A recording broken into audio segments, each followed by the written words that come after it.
ሰላም እንዴት ናችሁ? እንኳን አደረሳችሁ የጥምቀት። ዛሬ መናገር የፈለኩት ጥምቀት ስለሆነ ስለ ጥምቀት ምንነት ነው። እንግዲህ ጥምቀት ምንድን ነው? የብዙ ክርስቲያኖች ጥምቀት በውሃ መነከርና መውጣት፣ ክርስቲያን ያልሆነ ሰው ክርስቲያን መሆን ምናምን አዲስ ሃይማኖት ማግኛ ነው።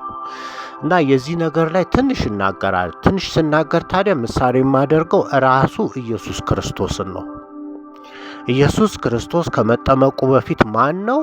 ከተጠመቀ በኋላ ማን ነው ብዬ ነውጡን ትንሽ ላብራራ ፈልጋለሁ። ኢየሱስ ክርስቶስ እንግዲህ ጀምሪያ ነው። ከመጠመቁ በፊት አናጺው ኢየሱስ ክርስቶስ ነው። እሺ፣ አናጺ ነው። ከመጠመቁ በፊት ኢየሱስ ክርስቶስ አናጺ ነው።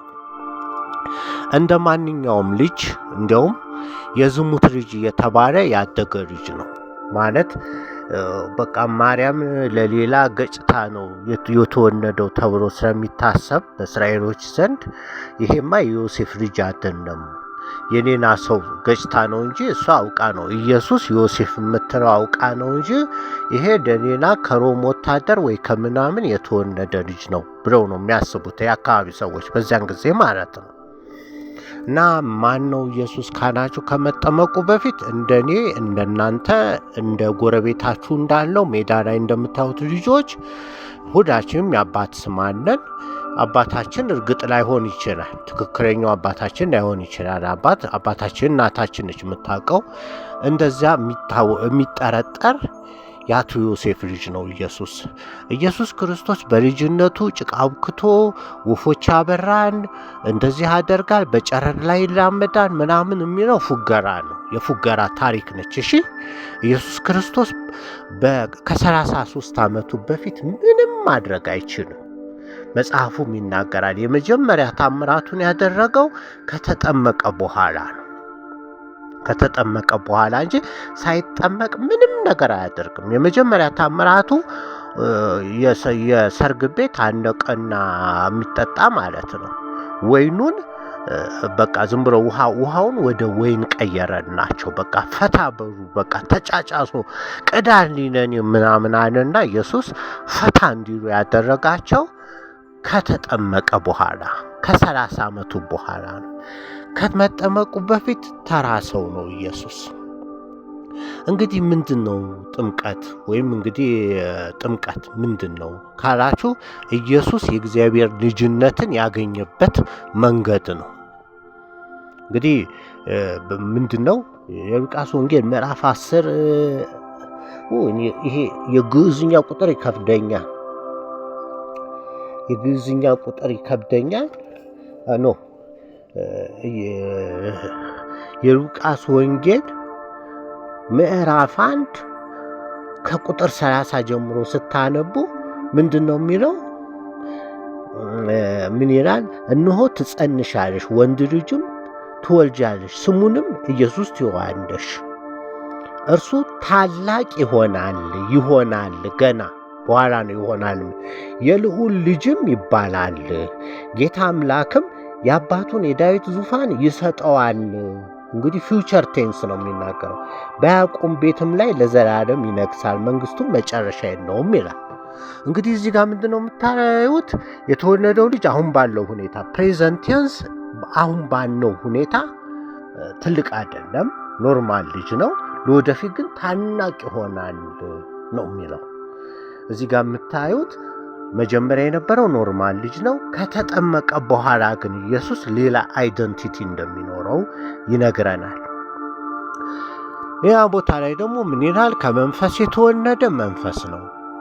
አንድ ቦታ እንደውም ምን ይላል? ሰው ከውሃና ከመንፈስ ዳግም ካልተወለደ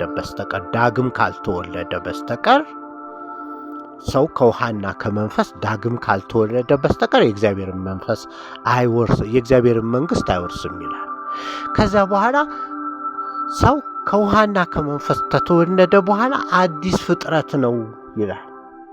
አዲስ ፍጥረት ነው፣ ከመንፈስ ተወለደ እንጂ ከስጋና ደም አልተወለደም ይላል መጽሐፍ ቅዱስ ነው የሚለው።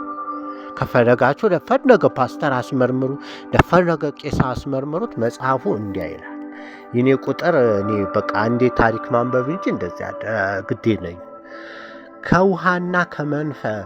ከውሃ ከተወለደ በኋላ አዲስ ፍጥረት ነው። ከስጋና ከደም አልተወለደም። አሁን ኢየሱስ የዮሴፍና የማርያም ልጅ ቢሆን ከተጠመቀ በኋላ የዮሴፍና የማርያም ልጅ አይባልም። በቃ ማለት ነው አይባልም። አሁን የነ ጳውሎስ አባት ናቸው አይደል? የገሪትና የገሬ ልጅ አይባሉም። እነ ጳውሎስም እነ ጴጥሮስም ልክ እንደ ኢየሱስም እንደዚያ እና ምን ይሆናሉ? ማን ይባላሉ? የእግዚአብሔር ልጆች ይባላሉ። የእግዚአብሔር ልጆች እንግዲህ የእግዚአብሔር ልጅ ይባላሉ ዳግም ከተወለዱ በኋላ። ከዚያ በኋላ ሱፐር ፓወር ናቸው። ምክንያቱ የውሻ ልጅ ውሻ ነው፣ የድመት ልጅ ድመት ነው፣ የእግዚአብሔርም ልጅ እግዚአብሔር ነው። እና ይሄንን ነው እንግዲህ ክርስትና ማለት ይሄ ነው። ዳግም ተወለድክ ማለት ከተጠመቅክ በኋላ የአይደንቲቲ ለውጥ አምጥተሃል ማለት ነው። ይሄ ካልሆነ ደግሞ አንተ አልተጠመክም ማለት ነው። ልክ እንደኔ ይኔ አንዴ 40 ቀን ተጠምቂያ ነው። አንዴ በየጊዜው እጠመቃለሁ። እኔ ስጠመቅ ነው የኖርኩት። አንዴ እንትን ይዞታል ብለው አስጠምቀውኛል። አንዴ አባት አምራት ጋር ሄደህ ተጠመቅ ብለውኛል። ያልተጠመቅኩት የለም። አንድ ጥምቀት ነው የሚኖረው። ያ ጥምቀት አይደንቲቲ ይለውጣል። የአይደንቲቲ ለውጥ ነው። ኢየሱስ ላይ ልክ እንደተደረገው ኢየሱስ ልክ በዮሐንስ ከተጠመቀ በኋላ መንፈስ ወረደበት ይላል። በቃ ተቀየረ ኢየሱስ። ከዛ በቃ ሱፐር ፓወር ሆነ። በመንፈስ ቅዱስ ኃይል በቃ በሽተኛ ይፈውሳል። የማያድነው ነገር የለም። ኢየሱስ ክርስቶስ ያለው ነገር ይሆንለታል። አንዳንዴ ተፈጥሮን ሁሉ ያዛል። ለምሳሌ ሐዋርያቱ አንዴ መርከቡ ማዕበል ሲቀር ብድግ ብሎ ባህሩን ጸጥ በል ሲለው ባህሩ ጸጥ አለ። ለምን? የአይደንቲቲ ለውጥ ስላመጣ። ኢየሱስ ከተጠመቀ በኋላ የሰው ልጅ አይደለም ማለት ነው። የማን ልጅ ነው? የእግዚአብሔር ልጅ ሆኗል ማለት ነው። እና መሰረታዊ ለውጥ ነው። ጥምቀት ማለት የአይደንቲቲ ለውጥ የማንነት ለውጥ ነው ማለት ነው።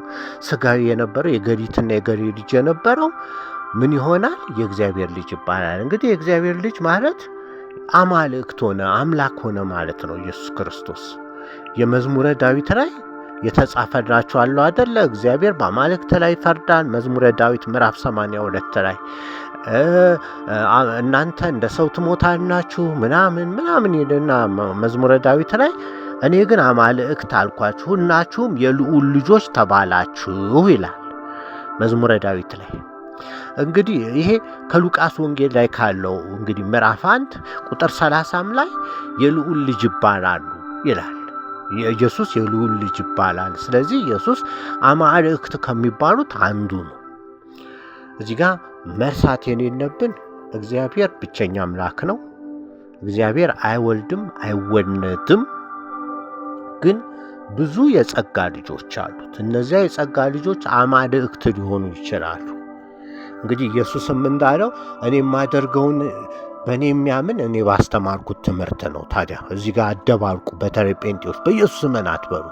ኢየሱስ ባስተማረው ትምህርት ካመንክ ኢየሱስ የሚያደርገውን ነገር ታደርጋለህ፣ ከዚያም በላይ ታደርጋለህ። እኔ ከማስተምረውን ካመነ ሰው የኔ የማደርገውን ያደርጋል፣ የኔ ካደረኩት በላይም ያደርጋል ያለው። ተራራውን ሂድ ቢለው ምናምን ይሄዳል። ኢየሱስ ተራራ አላደረገም። እንደውም በቀጣይ ቪዲዮ ራስፑቲን ስለተባለ አንድ ራሻ ይዤላችሁ እመጣለሁ። አቡነ ራስፑቲን ስለተባለ የእግዚአብሔር ልጅነት ስልጣን ምን ያህል ከባድ እንደሆነ ለማሳየት ማለት ነው። እና ኢየሱስ ክርስቶስ ይሄንን ነው ልጅነት ያገኘው በዚህ መንገድ ነው። የኢየሱስ አምላክ የኔ አምላክ የኢየሱስ አምላክም ነው። የኔ ፈጣሪ የኢየሱስ ፈጣሪም ነው። አትደባርቁ ክርስትናን። ኢየሱስ አምላክ ኢየሱስ በእግዚአብሔር ዙፋን አይቀመጥም አላለም መጽሐፍ ቅዱስ። በእግዚአብሔር ዙፋን ላይ የሚቀመጠው ሐሰተኛው መሲህ ወይም የእናንተ 666 የምትሉት ሰውዬ ሲመጣ ነው በእግዚአብሔር ዙፋን ላይ የሚቀመጠው እንጂ ኢየሱስ በአብ ቀኝ ቁጭ ብሎ ተንበርክኮ ዛሬ ራሱ የካህን ልብሱን ለብሶ በወርቅ መታጠቂያ ታጥቆ ስለኛ ይማልዳል። በሰማይ ዛሬ እየማለደ ነው። ነገ ደግሞ ለፍርድ ይመጣል። ዛት በቃ ይሄ ነው ታሪኩ። ሌላ ክርስትና የለም። የኢየሱስ አምላክ እግዚአብሔር ይባረክ። አሜን።